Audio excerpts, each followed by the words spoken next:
Hey, come here. Do you use FreeStyle Libre? Libre 1? Libre 2? Libre 3? Yes? Then I have a few tips and hacks for you. This video is sponsored by US Med, the most trusted US distributor of FreeStyle Libre supplies.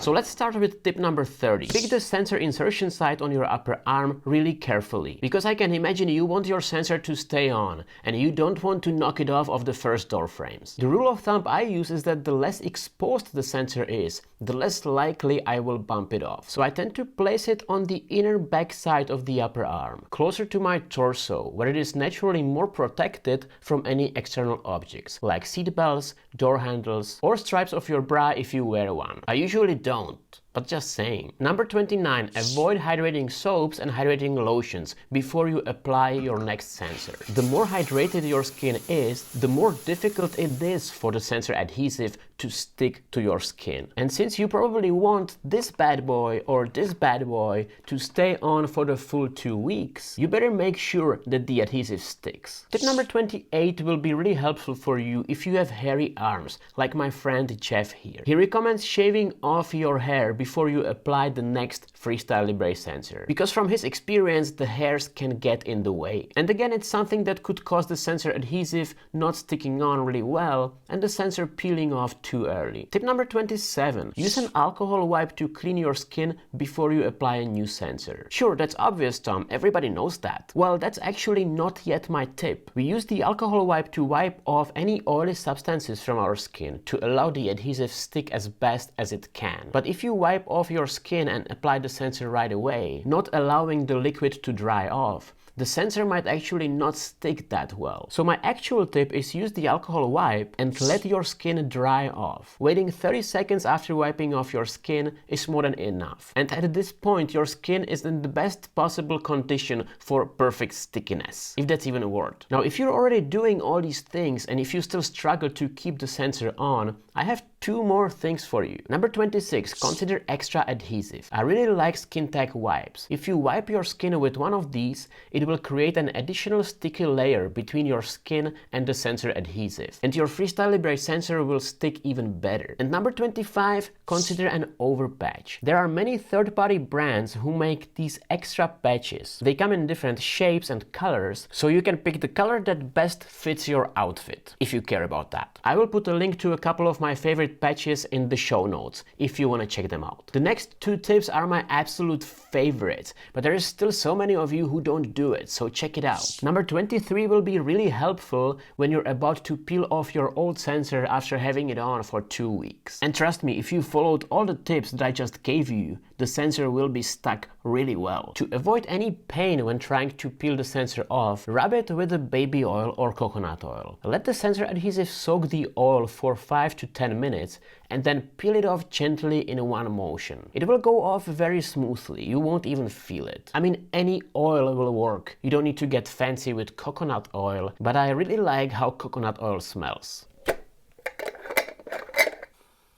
Smells so good. This one tip I just gave you deserves a like and a subscribe on its own, just saying. Tip number 22. Now that you took off your sensor, wash off any sticky residue with warm soapy water. Don't use the alcohol wipe. I don't know why so many people still use alcohol wipes to clean their skin. It actually just irritates the skin and it doesn't clean off the sticky residue properly. Warm and soapy water, that's where it's at. It's gentle to your skin and it works like magic, especially in combination with the oil applied before. You don't want to be walking around with a black circle on your arm for the next 2 weeks, so wash it off. Guys, I know I said before that these were my 2 absolute favorite tips, but my number 1 absolute favorite tip actually comes all the way at the end. Don't click off just yet. Tip number 21. Participate in the Sensor Kit Take Back pilot program. If you're in the US, you can do that for free and return the used kits to Abbott for environmentally friendly disposal. Don't throw them in the trash. For more information about the Take Back program, check out the link below. And if you are in any other country, follow tip number 20. See if any sensor take back program is available in your country or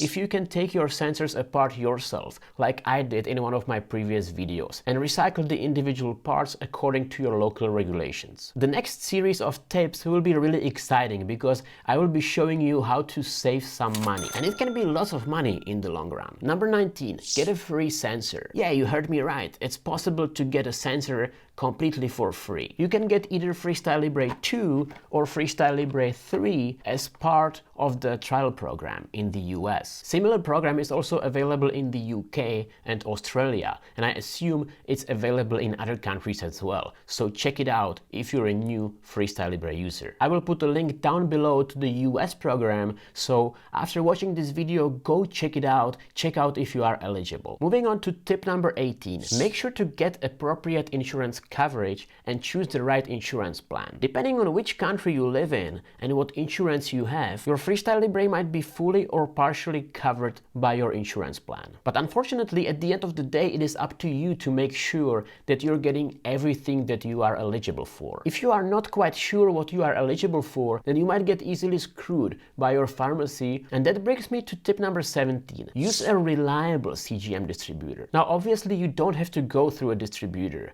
You can buy FreeStyle Libre directly from Abbott's website. But working with a distributor has many advantages. The distributor I would recommend if you are in the US is US Med. They work with a broad network of insurance plans, they reach out to your doctor for prescription, they talk to your insurance company to make sure you're getting everything based on your insurance coverage, and they deliver 90 days of FreeStyle Libre supplies directly to your door. They also contact you once the 90 days are up and ask you if you need new supplies. And if you say yes, they take care of everything again. Check out the links down below. Tip number 16, and when it comes to saving money, probably the most important one. If your sensor fails, you can claim a free replacement. No matter if it peeled off too early or if it's just giving you errors or inaccurate numbers. You deserve a free replacement. Make sure you keep your sensor serial number handy and collect as much evidence as you can. Photos, videos, whatever you have. If the sensor is inaccurate, it's good to do a few control finger pricks and keep the results as part of your evidence. If you have all this, you should definitely be successful in getting a free replacement. Tip number 15. If your sensor readings are inaccurate, keep in mind that the sensor readings are taken from interstitial fluid, not directly from blood, like if you do a finger prick. If your glucose is rising or falling,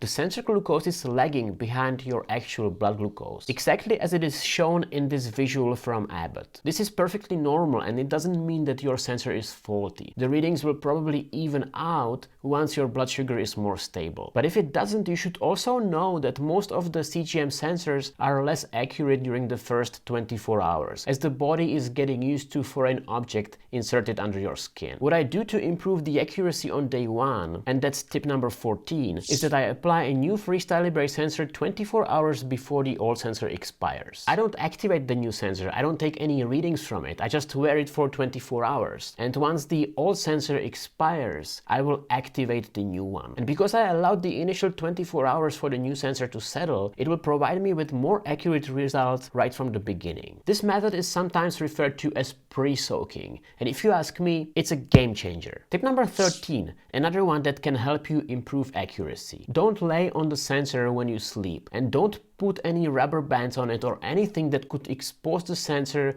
to additional pressure. Because if you do that, the interstitial fluid is spread out to surrounding areas, and there is not enough interstitial fluid for the sensor to give you accurate readings. As a result, the sensor will tell you that your blood glucose is extremely low, although it's not in reality. This is sometimes referred to as fake low or compression low, and you don't want that to happen to you. Tip number 12, stay hydrated. If you are not well hydrated, your readings will be inaccurate. Remember, the readings are taken from interstitial fluid, and no fluid going into your body, no good. Tip number 11, keep in mind that there are other factors that might and probably will negatively impact the sensor accuracy. These are rapid temperature changes when you take a cold shower, for example, or when you go to a sauna, certain medication that you might be taking, or even vitamin C. Taking more than 500 milligrams of vitamin C per day can negatively impact the accuracy of readings, and the readings can be off by a lot. If after considering all these things you're still having issues with sensor accuracy, I'm really sorry. But I still have one more thing for you to consider as a last resort solution. Tip number 10 is for experienced users and nerds only. It's called third-party and DIY solutions. There are third-party add-ons and apps that are not approved for medical use, but they can take the data from the sensor and use the data in their own environments. Now, the big pharma likes to pretend that these DIY solutions don't exist, and they focus more on silencing anyone who talks about these DIY solutions rather than, for example, add a calibration feature to FreeStyle Libre environment, which I think would be a great addition, and I don't know why they still haven't done it. I cannot go into a lot of detail about third-party and DIY solutions because I don't want this video to be taken down from YouTube. But if you are an experienced user, or if you want to learn more about these third-party solutions, please feel free to reach out to me on Patreon or book a coaching session with me. I'm happy to talk about it and I'm happy to help you out. Links are down below. Tip number 9 is super important because it's not enough to just wear the sensor. You need to make use of it. And by that I mean checking your blood sugar value and trend often enough. Scanning your sensor if you have one of the earlier versions, or just looking at the number and the arrow on the screen if you have FreeStyle Libre 3. And take action if your blood sugar is getting out of control.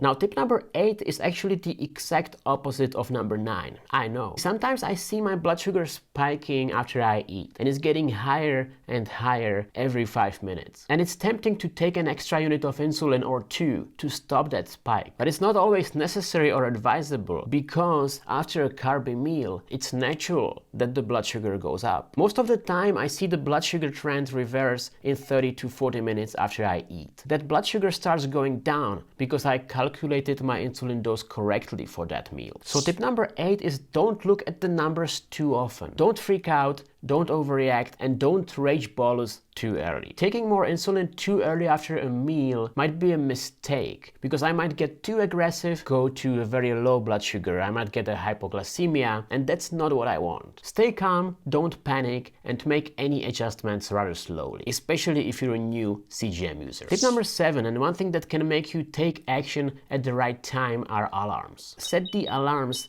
in the FreeStyle Libre app at the level where you want to take action. I set my low alarms at 80 milligrams per deciliter and my high alarms at 150 because I know that if my blood sugar gets below 80, I need to eat some quick carbs. And I know that if my blood sugar goes above 150, I probably need to go take a walk or get some additional insulin. But you might need to use different levels because maybe you don't want to take action at 150. Maybe you only want to take action when your blood sugar is 250, and that's why you don't need to have alarm at 150. Tip number 6 is don't set the alarms too strictly, or in other words, only set the alarms for something that you want to be alerted about. I know so many diabetics who complain about alarms, who get alarm fatigue, and they start completely ignoring all the alarms together. You don't want to get to that point. And tip number 5, don't let FreeStyle Libre control your life. You don't need to look at your number every 5 minutes. You don't need to act on every single alarm. The technology is here to serve you, not the other way around. The technology is here to make your life easier, not more complicated. If you look at your number every 5 minutes, you might burn out. I know that because I've been there. Moving on to tip number 4. This one is optional but super helpful, and it might even save your life. When your blood sugar goes too low or when you experience hypoglycemia, you might need help from another person. So I recommend sharing your numbers with trusted family members or friends. Have them download and install the Libre Link Up app on their phone and allow for the blood glucose to be shared in your FreeStyle Libre app. That way you might prevent many uncomfortable situations. Tip number 3 is also about sharing. This one is sharing your numbers with your diabetes team. If you do that, the next time you go see your doctor, he or she will already have all your numbers and graph. They will be in a position to give you much better advice about your therapy, if they have all the information available. To enable the data sharing, just enter your practice ID in your Libre Link app or your FreeStyle Libre app in the Libre View section under the Connected Apps tab. I have another video where I show you how exactly to set this up step by step, and I will link it here if you want to check it out. Tip number 2 is probably the most important one if you want to have a good blood glucose control. The most important indicators of good blood glucose management for most people are HbA1c